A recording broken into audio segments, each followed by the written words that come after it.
Hello, everyone. I want to thank everybody for attending this afternoon. Looking forward to this topic. It's a fun topic.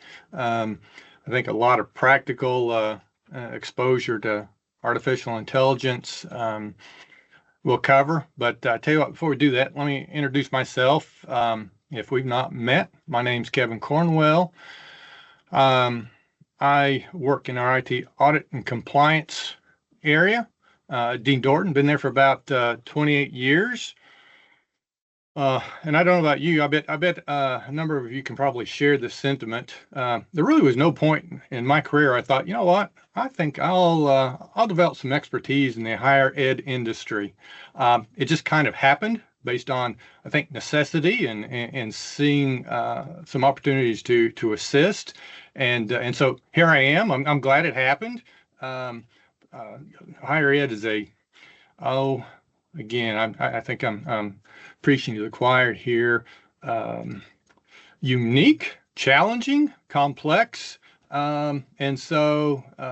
anyway, I've just enjoyed working with colleges and universities and uh, diving into especially compliance areas because higher education over the last several years, at least that long, has become a highly regulated industry when it comes to IT compliance. And so what we're going to see here is at least one of the areas we're going to cover is how's AI going to fit into that compliance program, the security program, and we'll look at some practical applications, how it may change our world, to what extent, what how it already has. So anyway, let's we'll just kind of sit back and look at artificial intelligence. So our learning objectives are pretty straightforward. We're going to look at operational efficiency, security risks, compliance challenges, and best practices. Now, one thing that I want you to notice, you can kind of, if you take a step back and read between the lines, these objectives could apply to any security, data, cybersecurity topic or technology. And so at the end of the day, artificial intelligence is just one more tool. It's a tool. And we need to, as it enters our environments, we've got to incorporate all the things we've been doing before and apply it to AI. Um, and so a lot of what we're going to cover here is fundamental, foundational for other solutions, outside of AI. So I will probably get up on this soapbox. I'll get up and down on it repeatedly, but I think it's worth doing so. I kind of I'm a self-prescribed demystifier of AI.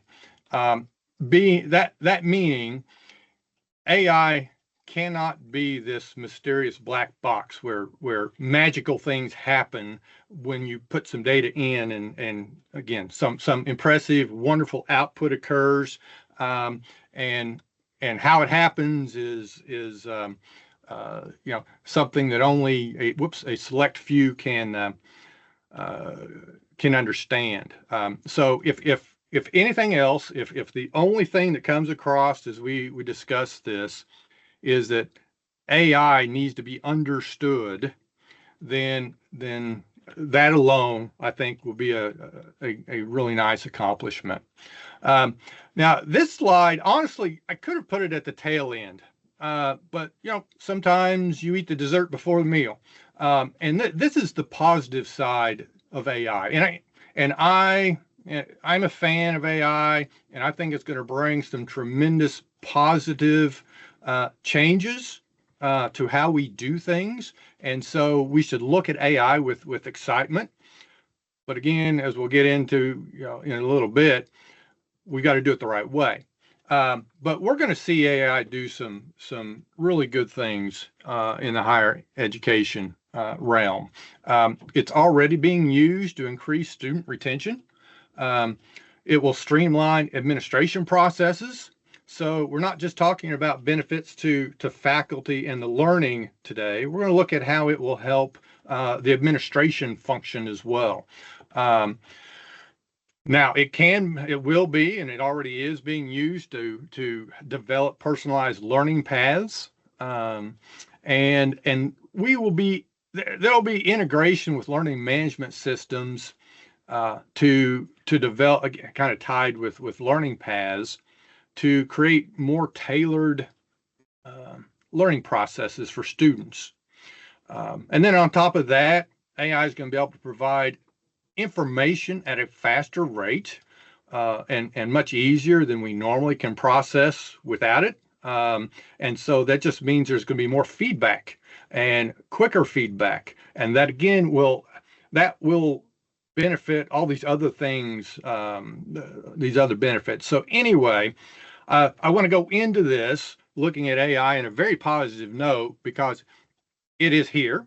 It's going to continue to become more prevalent, and it will make life, better for us. Now,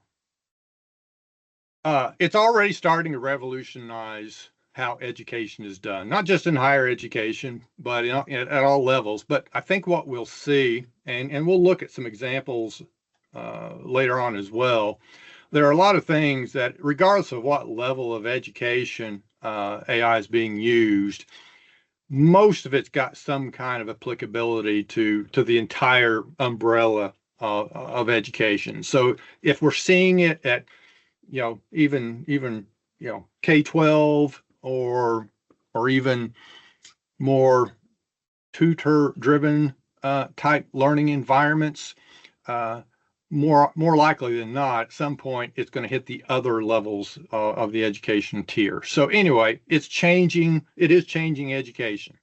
But what we're going to look at today is how it's going to affect administration, student engagement, and then the decision-making process. And so these three areas, and again, we will talk some about the faculty and academia area, but I wanted to make sure we covered, I'll say, the back office operations thoroughly.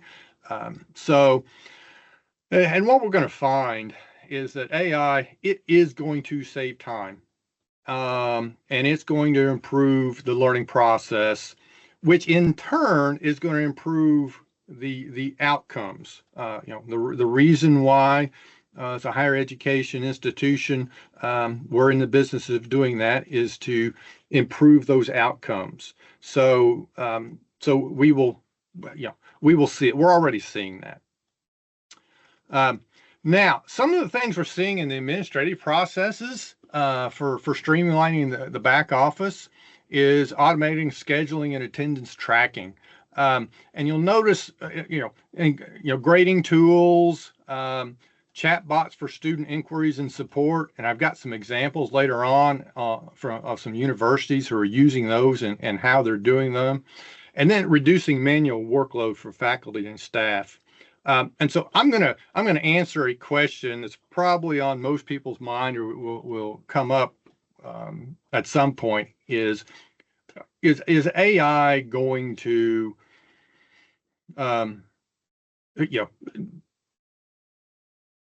reduce the head count, or is AI coming for our jobs?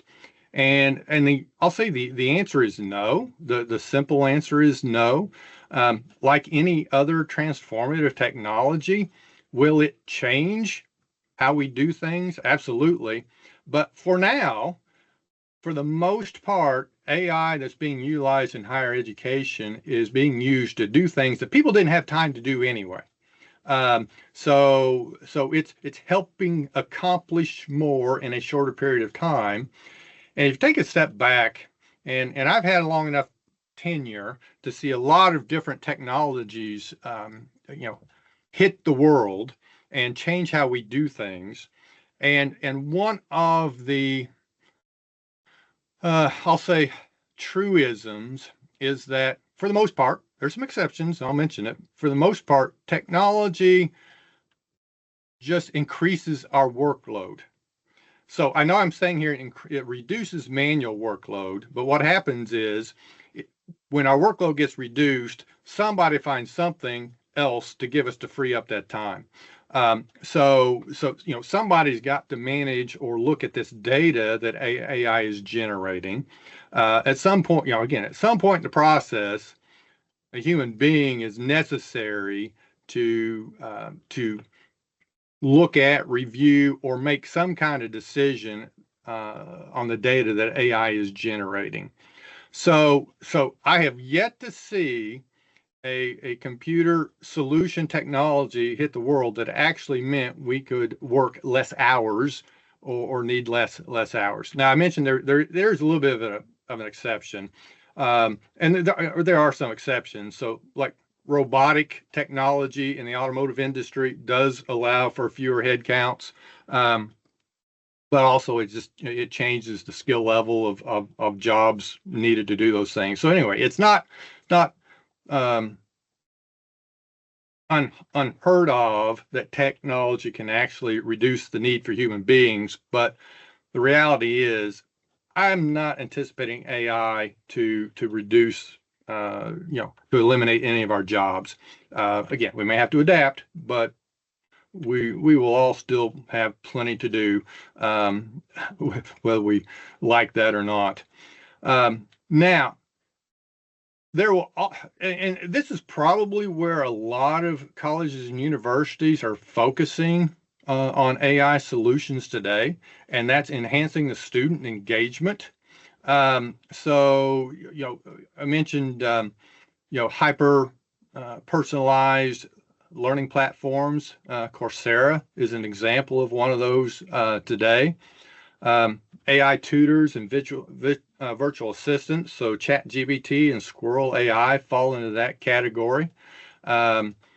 Gamification, that's a concept that's been around for quite a while, but AI can be used to, I'll say, provide information or learning paths that, again, just kind of increase the attention level for students. And this one I think is interesting. Emotion AI. So as more, and we've seen this, especially COVID kind of gave this a shot in the arm, is virtual learning experience. So good or bad, it's got its pros or cons, but if we're able to detect based on facial expressions or behavior, looking away from the screen, walking away from the screen, coming back to the screen every 5 minutes, and identifying student engagement, what parts interest them the most, then let's do more of that. So anyway, we've got AI that can actually read the emotion levels or types of emotions on the human face. Now, the other thing, and this would be really beneficial for administration functions, is supporting data-driven decisions. And so we're seeing AI used for more predictive analytics for student performance and retention. So this would be at-risk students.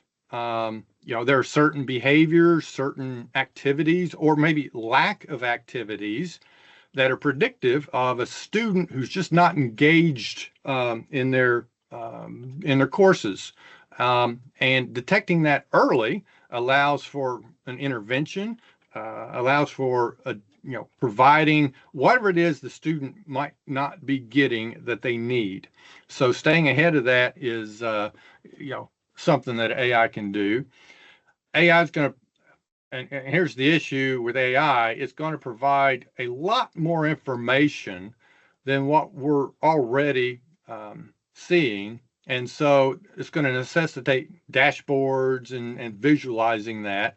And those are going to be, not just at the, I'll say, administration or faculty level, but that's information that might be useful to the students as well. And so if they can see some of those dashboards and see their progress, that may engage them more in the institution they're going to. And then also allowing them to, AI can help them with the curriculum planning. Again, based on past performance, it can look at trends, where maybe a student has been successful, where they're struggling, and then provide some kind of curriculum planning to either get them back on track, possibly suggest a slightly different track.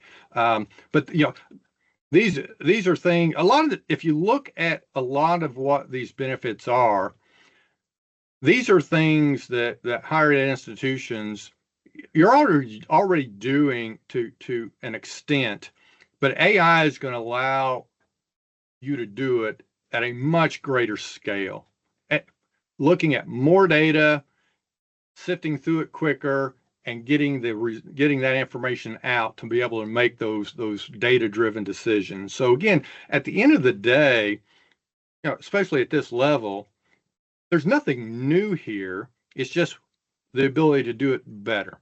And so here are a couple examples of universities who are doing it differently and using it in these ways. So Georgia State University, they've got a chat bot called Pounce.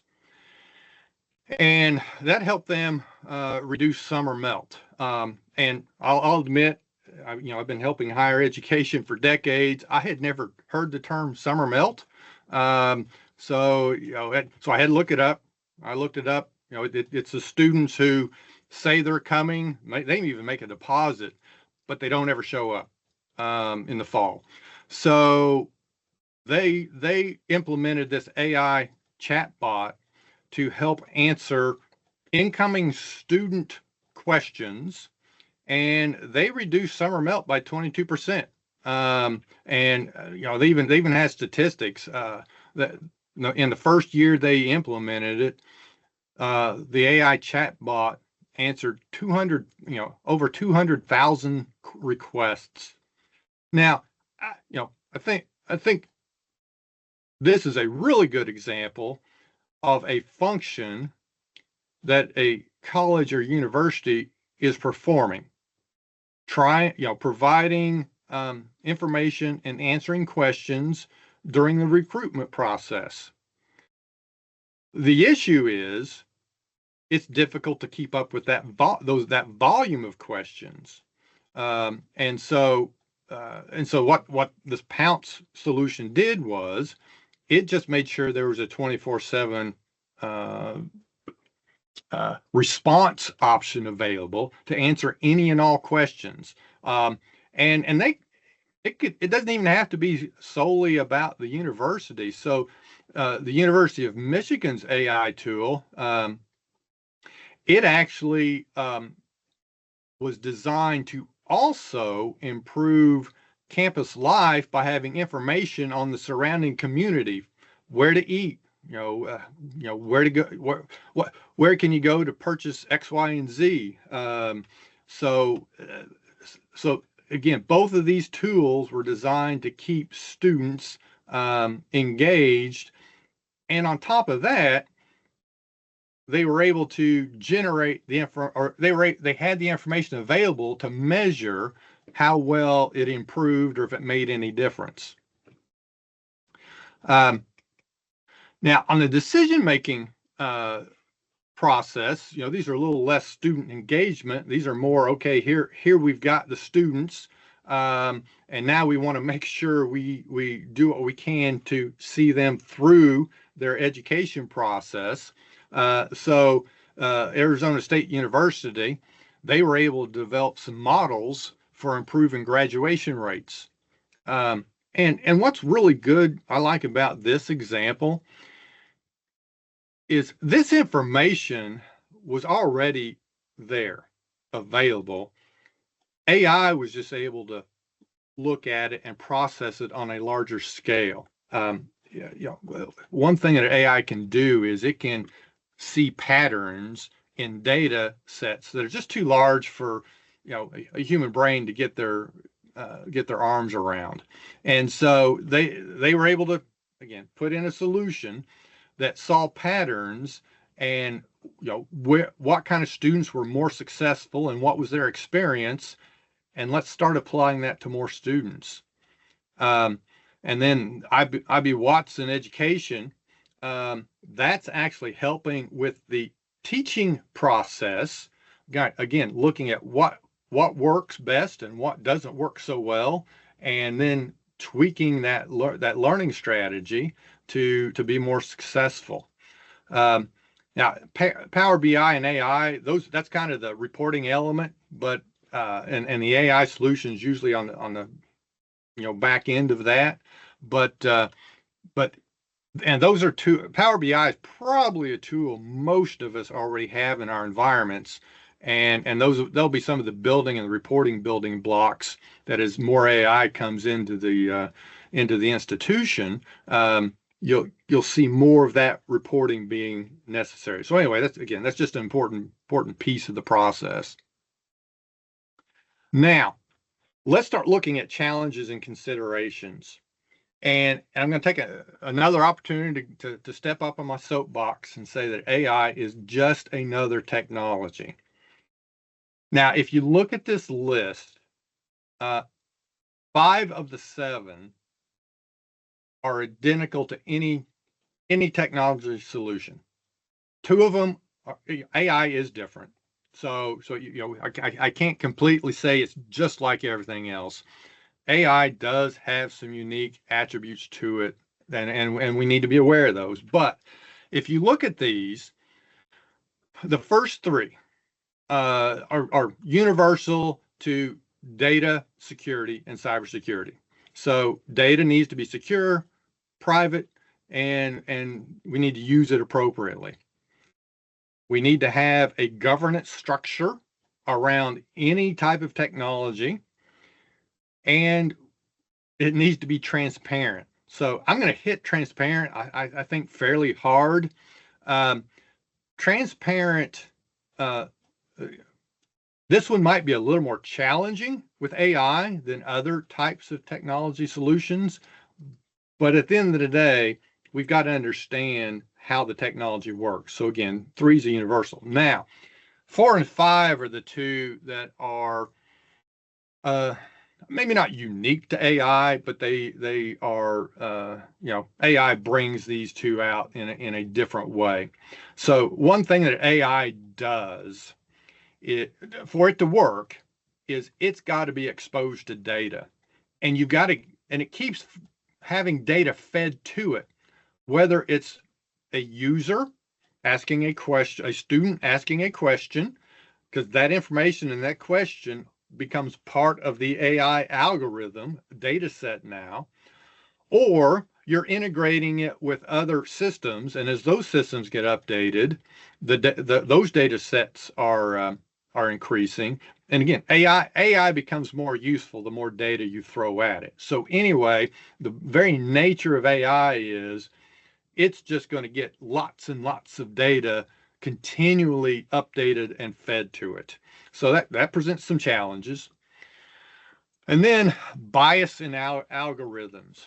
So at the end of the day, AI is computer code, and it's got if-then statements and formulas that tell it how to process information that is given to it.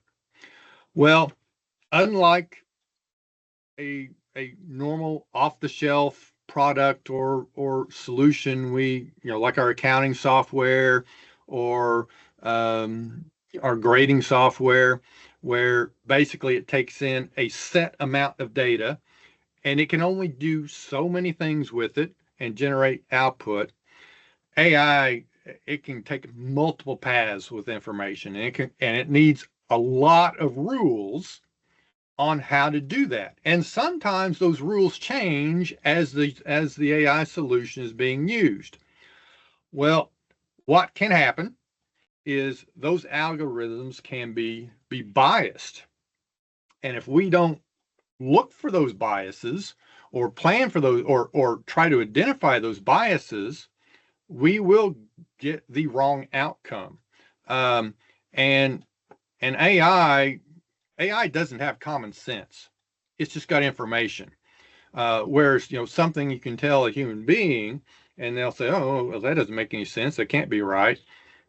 AI, it doesn't know the difference. It gave you an answer. It's done. Um, and so the issue is, if there's any bias that's put into the algorithms, it's going to impact the accuracy and integrity of whatever that output is. And that is something that's a much higher risk in AI than other types of technology. Um, Now, we've got to also ensure we've got teacher and student buy-in. Um, that's not really any different than any other technology that's going to get rolled out. And then we've got cost and infrastructure requirements. Again, that's another universal technology issue. So again, if I step back and look at the challenges and considerations of AI, we do have some that are just different or unique to AI. But at the end of the day, most of it, and I would even say the foundational elements of it, are just like implementing any other technology solution. So hopefully that kind of demystifies AI a little bit.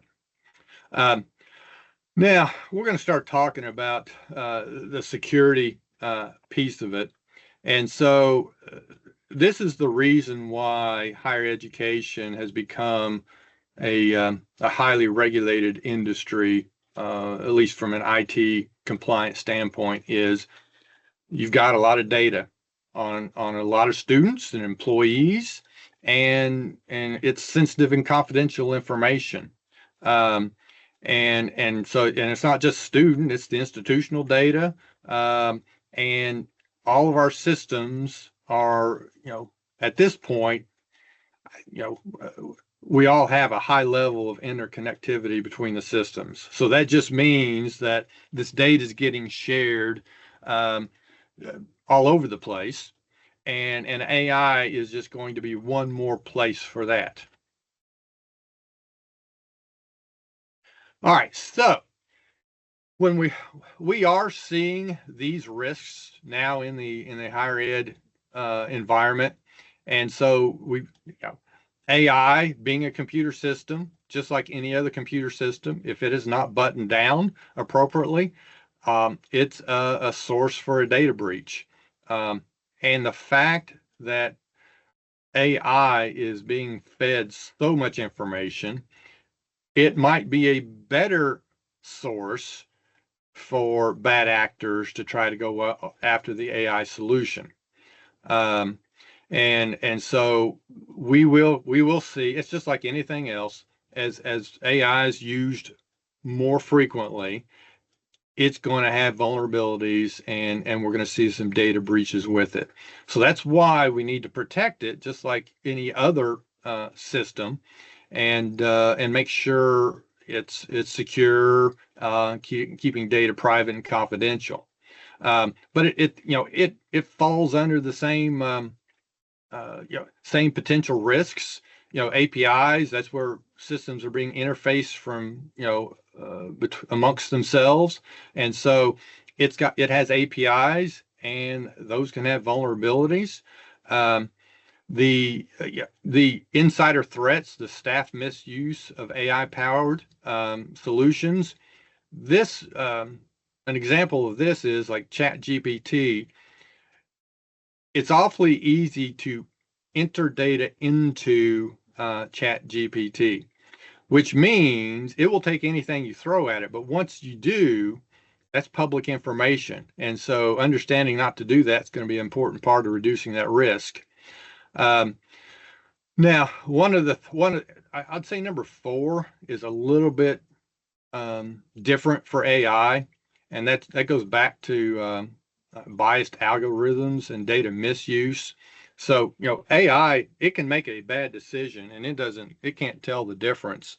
I'll use an example. I think most people are familiar with Zillow. Well, they implemented an AI solution. Well, no, let me back up. Part of their business model is to purchase houses, land, and then resell it. And so and that was a large part of their revenue stream. Well, they created an AI solution that would identify potential houses or markets to buy in. And there were sets of criteria on what would make a good house an investment. And so Zillow was using this AI solution. I think they used it for at least 2 or 3 years. And what they found was the algorithm for identifying what was a good investment was flawed. And they ended up losing hundreds of millions of dollars because the AI model was giving them this data that said, this is a good one, go buy it. And it wasn't. And so they ended up scrapping the entire AI solution. But what was happening was they were relying too much on the output from the AI solution, and they really didn't understand the bias that was built into the system to begin with, or whatever criteria they put into it wasn't factoring in everything it needed to be. So yeah, there can be some significant risks if the AI tool is not doing what we think it's doing. Here's some other examples of AI misuse. So EdTech, they ended up exposing just a lot of student records because they misconfigured the AI back-end solution. ChatGPT, I kind of mentioned this one earlier. This one's getting misused in classrooms, probably maybe even at the example might have been at the student level. And that's where, again, the ChatGPT, it will take any information you put into it, and it doesn't care. And so people are throwing that data at it that they shouldn't be putting in out there. And then, universities, I think we've seen plenty of examples of this, recently getting hit by ransomware, and AI tools can be an entry point for that as well. So now, if you take a step back and look at this, it doesn't have to be all these examples. We could find non-AI examples of every one of these. So these kind of data breaches or sensitive information leaving the environment, it doesn't have to be AI. But I think what we might have is maybe a lack of education, lack of awareness, and a lack of transparency in artificial intelligence.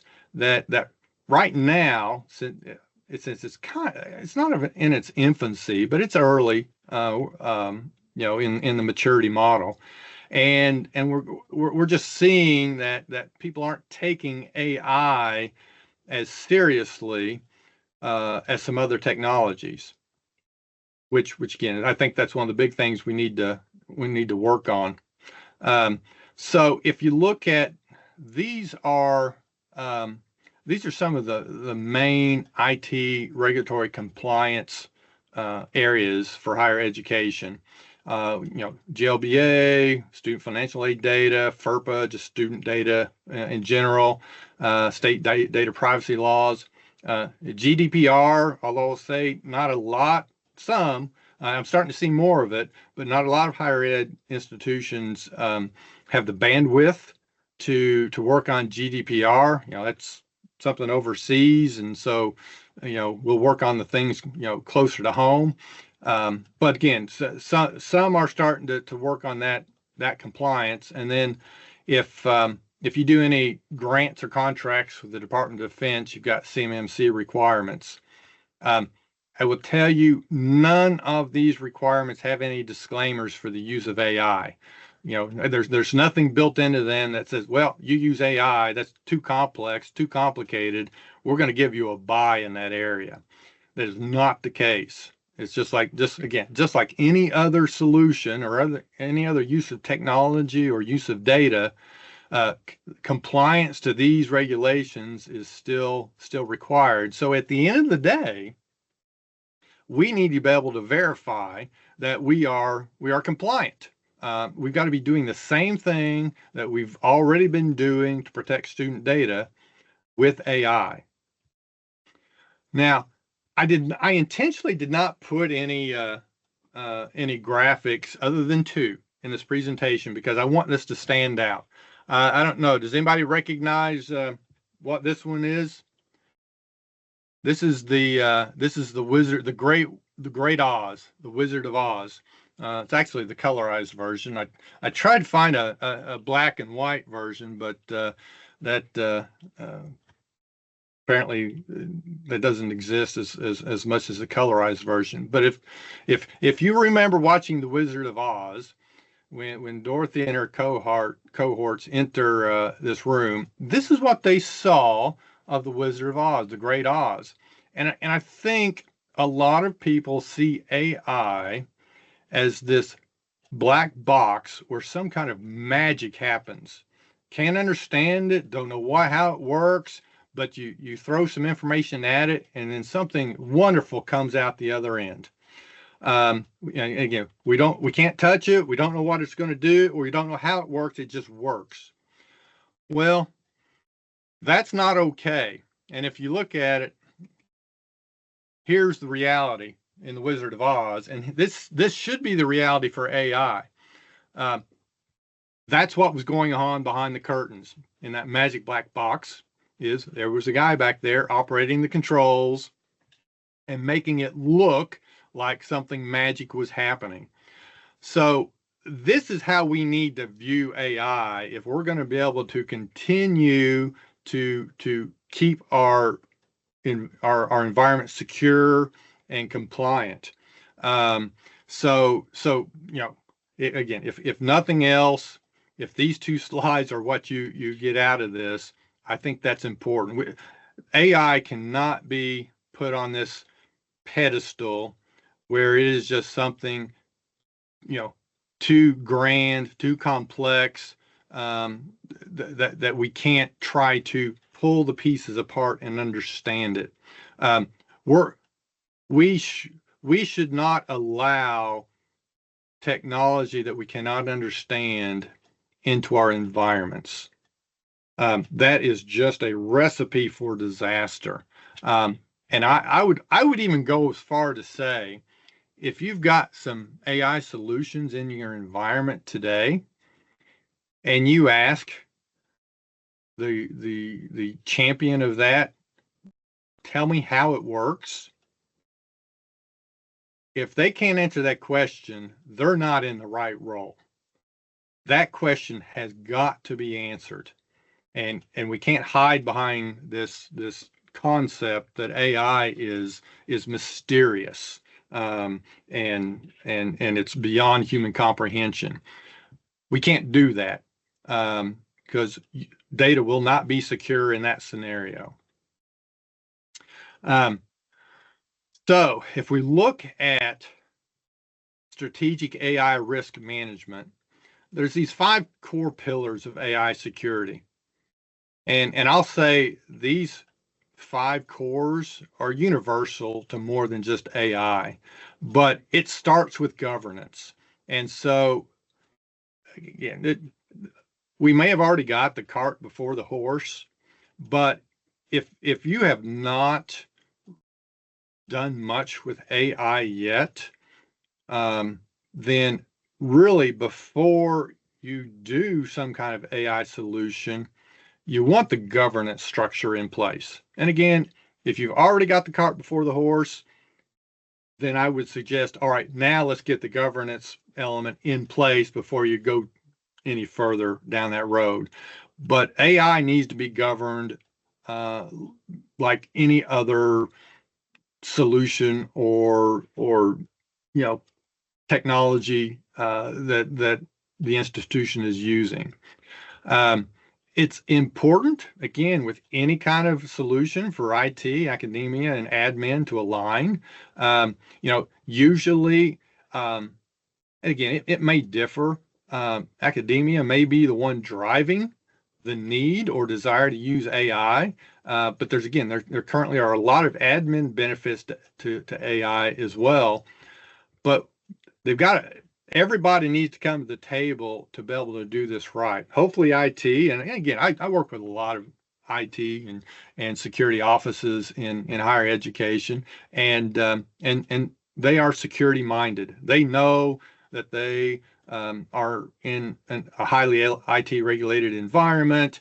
They recognize the importance of security, and they bring that to the table. And so it's very important to have them part of the conversation, and not just the conversation, but the even the governance element of it, in the implementation and use of AI. Because I'll tell you again, and this is just my experience, academia, they don't get involved in the compliance function. That's not always, not honestly, not usually even on their radar.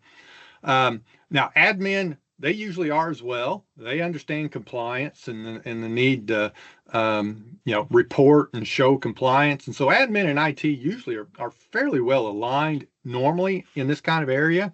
But again, all three need to be. Transparency, again, I know I keep harping on transparency. We've got to understand how AI works. That means documenting the architecture, flowcharts, diagrams, how does the code work? And then engage specialists. Now, this one, and this is nothing new to AI. I think when it comes to compliance and security, a lot of higher education are looking to experts and specialists to bring in to help with this, and AI is no different. And maybe, especially now, it may be particularly helpful to have some specialists in this area, because if trying to getting to transparency in AI seems daunting, then that's probably a good sign that, let's bring somebody in who it's not daunting to, and try to help put in or maybe even help put in these pillars or do any of these processes. So again, I don't want to diminish the fact that AI can be very complex. It can be, and so there just may be a need to bring in some help to accomplish some of that. But that's normal, like any other compliance or security issue. So governance is going to be critical. Again, I mentioned it'd be nice to have this before you put an AI solution in place, but if not, and I'd backtrack and get this in place, and that just means giving some roles and responsibilities for AI oversight, having some AI use policies and ethical guidelines. We're starting to see some good policies out there. So there are some resources for this already. AI needs to be part of the risk assessment and compliance process. So I think any institution that has had to be GLBA compliant has been performing a risk assessment, an IT risk assessment, as part of that process. And a risk assessment is something that's designed to evolve over time. And now would be a good time to add some AI risks in that risk assessment template. Even if you're not using it yet, it would be good to have that in there, so that it's not forgotten. At least you're thinking through that process at least annually when you're updating the risk assessment. But I would go ahead and factor that in. AI's got a life cycle like any other type of code. And then there is an ethical element to AI that maybe a lot of technologies don't have. So, and this might even be most applicable to higher ed institutions, because AI can be abused. There is generative AI, which means whether it's an image or text, it can create something that didn't exist before, based on a request. And sometimes that can be plagiarism, or it can be, again, just false information. And so I think AI ethical use is something that definitely higher education institutions need to address. Then, and aligning with IT academia and administration, and this is going to be working together, making sure educational goals, IT capabilities, and security standards are put in place. And again, that faculty is going to have input. IT teams are usually the ones that, they're ones responsible for securing the platforms. And then the admin teams are usually the ones setting the policy on data usage and access. And so all three of these working together is going to provide a much more successful implementation of AI without overly increasing risk to the environment. And again, just having those kind of cross-departmental meetings on a regular basis. But again, if you take a step back, there are important technologies that you probably implemented where you've had this very process in place. So this may not be anything new. It's just making sure AI is, the topic. Transparency. We've got to be able to explain how these systems work. And students and staff need to understand how data is being collected. And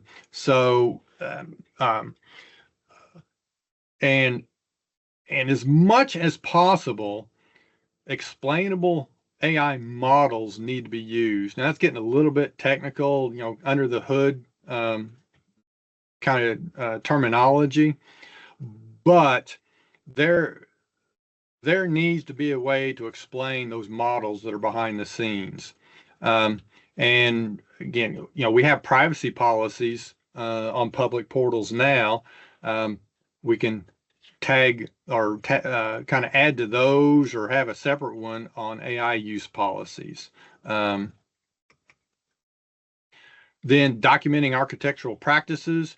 This is just good code. So, how programmers program, and so this right here is identical to normal software development processes. And so AI should follow those as well. And then here's the engaging the specialists. So, and there's all kinds of areas where specialists can be used. Other higher ed institutions who are already using AI, learning from how they've done it. Privacy, security, compliance, architects have, AI needs to be auditable. And so that's where, transparency and data flows are particularly important. Again, I don't want to diminish how complex these AI systems can be, but at the end of the day, if it can't be audited, it's not a solution you want in your environment. So anyway, there might be opportunities for audits there, and just reaching out for help if you need it. Now, here are some best practices, and I think there's a fair amount of best practices that can be put in place to reduce AI data risks. One of them is data minimization. So again, AI systems are designed to consume a lot of data. So just make sure it's only receiving what data is necessary. Making sure AI is transparent and explainable, knowing how it makes decisions. And honestly, this needs to be able to be explained at a fairly non-technical level. So the business administration, the business decision makers, they need to understand how AI works. Faculty need to understand how AI works if they're going to be using it on the academia side. There needs to be access controls like any other system. Who can get to the data, the back-end data, or certain functions within the AI solution? Is the data encrypted? Is it stored in secure infrastructure? If you're using a third-party AI solution, is that vendor properly vetted? Can they do these other things, ensuring that it's transparent and they can explain how it works? So educating stakeholders. So staff training on the secure use of AI and proper cyber hygiene, student awareness, understanding their digital footprint, and policy development. The use AI acceptable usage. Also, building a secure AI ecosystem.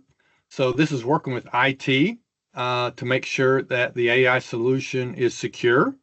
AI also needs to be monitored on a maybe a continuous basis, on a regular basis, and incident response plans should be tailored to handle AI-related threats. So if you put all of this together, it's going to involve conducting AI risk assessments across departments. It's going to involve a cross-functional AI security task force team or committee, developing an AI governance framework, and begin documenting how AI is currently used and where it's used in the environment. Now, I threw this last slide in, and honestly, it's just intended to be for reference purposes. This is technical, and I intentionally tried to stay away from technical elements with AI. But here are some of the terms you will commonly see when discussing AI. So, machine learning is literally the way a computer or an AI algorithm can take information and it can develop conclusions on its own that it will then further use in future algorithm processing. So AI has the ability to learn. Now, I'm going to jump down and talk about large language model. AI does have to have a starting point. It does, it is nothing until somebody tells it how to learn. And these large language models are how it knows how to understand common verbiage and do something with that. And this large language models are where you will probably find the bias. And so it's important to understand what LLM is being used and determining if there's some kind of bias involved in it. But that's the starting block that then the machine learning builds off to keep learning. Now, neural networks and deep learning are just another form of machine learning, but far more complicated. Deep learning can do regression analysis, do some really heavy statistical algorithms. So again, that's bullet point 3 is probably the one area where I mentioned earlier AI can get really complicated. Those are the ones that we need to be the most careful of. All the others are fairly straightforward.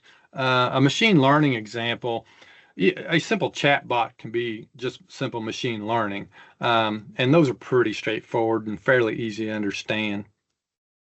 And generative AI, that's just taking something from maybe a request or something and generating something that didn't exist before, which could be an image, or it could be a report, or it could be a policy.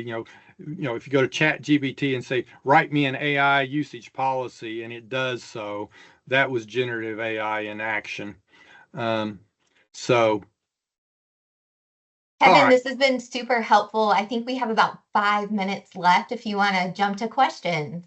let's do that. So, does anyone have any questions?